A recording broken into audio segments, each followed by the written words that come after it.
Take the salt. Do not treat it as an ordinary thing, though it looks common to the eye. What is small in the hand can be mighty in the spirit. Simple, silent, unseen yet powerful.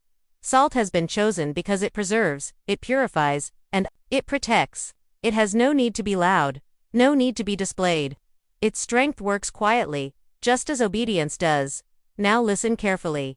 Put it in this place in your house, not where many will pass by, not where curious eyes may wander, but in a place that is chosen, a place where the act itself is hidden.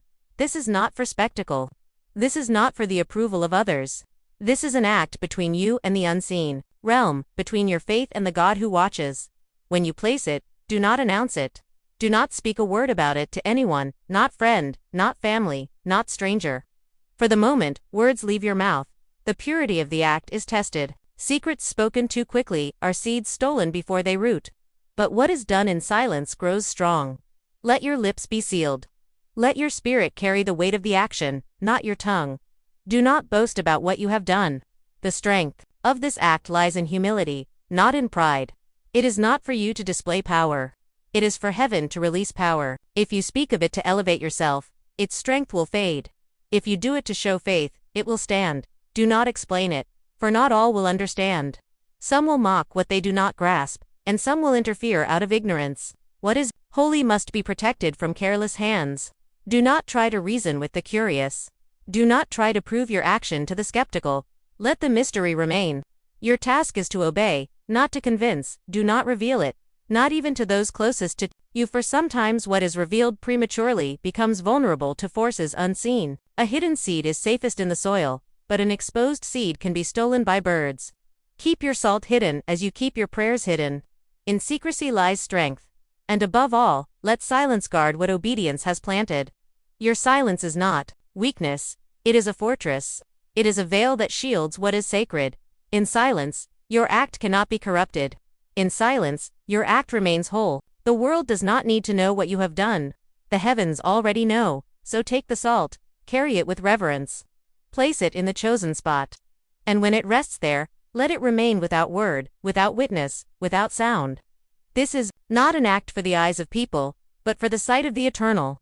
Your silence is your strength, your obedience is your weapon, and your hidden act will speak louder than words ever could. Power is weakened when exposed to careless tongues. Words are not light, they are weight. What you speak carries life or death, strength or weakness, blessing or destruction. Many have destroyed what was meant to prosper, not by the hands of enemies, but by the loose speech of their own mouths. Some victories are lost before they are even fought because silence was abandoned too soon. Understand this. Silence is not emptiness. Silence is protection. Silence is a shield. The less you speak of a thing, the less it can be touched. When you conceal something in faith, heaven itself seals it. What you do not reveal, the enemy cannot corrupt. What you hide in trust, God Himself covers with His fire. Your silence becomes the vault where your obedience is stored. You must not underestimate the strength of silence. Consider a seed planted deep in the soil. The farmer does not pull it out every morning to check its growth, for to expose it daily is to kill it. The seed requires darkness, concealment, and quiet to break open and bear fruit. In the same way, what you plant in faith requires silence. Speak of it too quickly, and you dig it up before it can root. Keep it hidden, and it will flourish in power. Do not hand your enemies the weapon to strike you.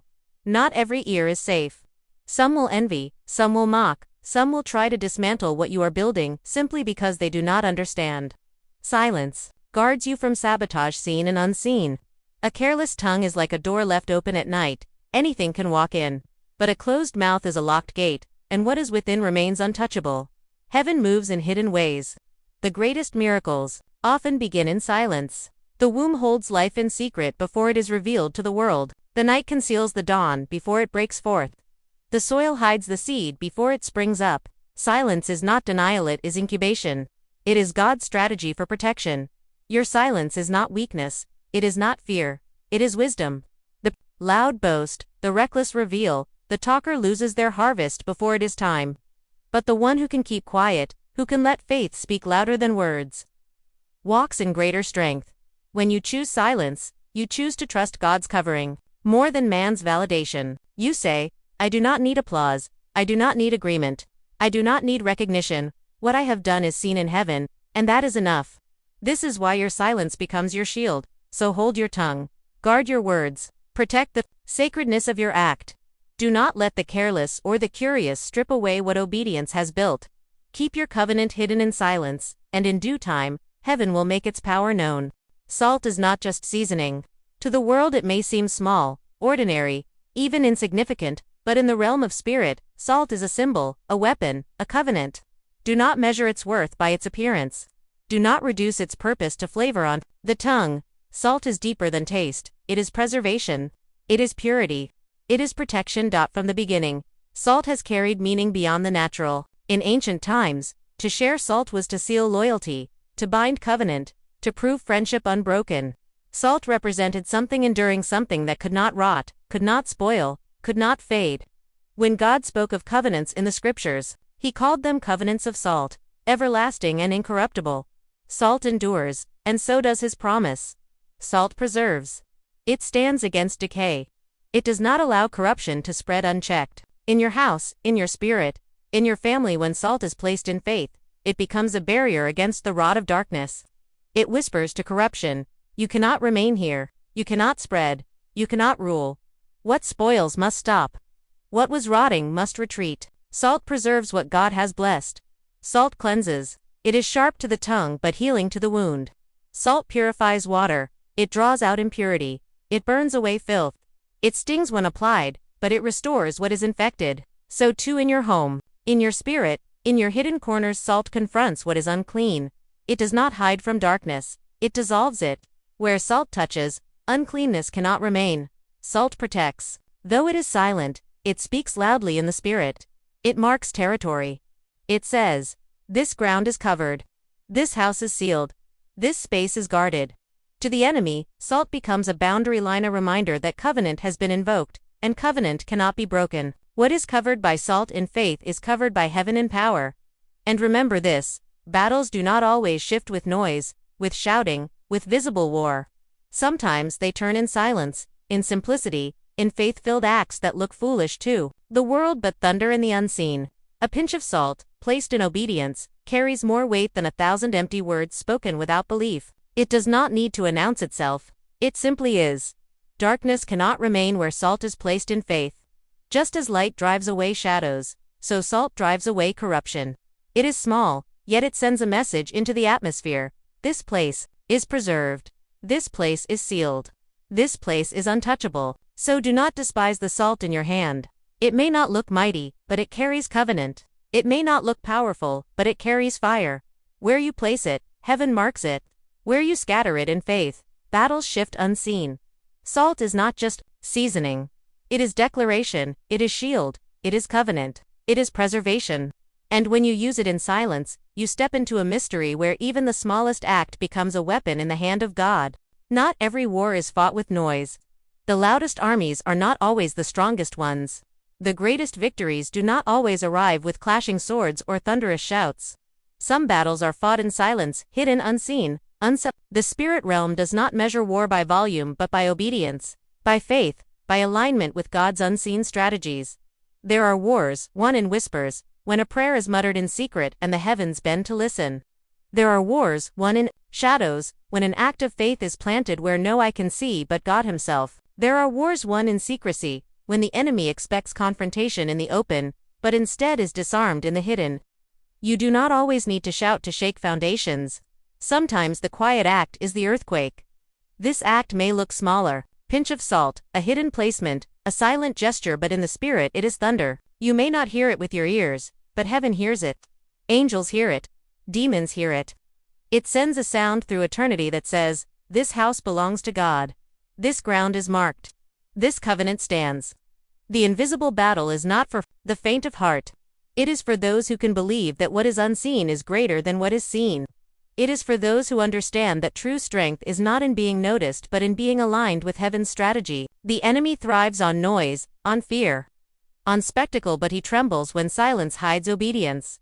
What you place in hidden corners will echo in open heavens. You may think it is only a secret act, unnoticed by all, but heaven records it.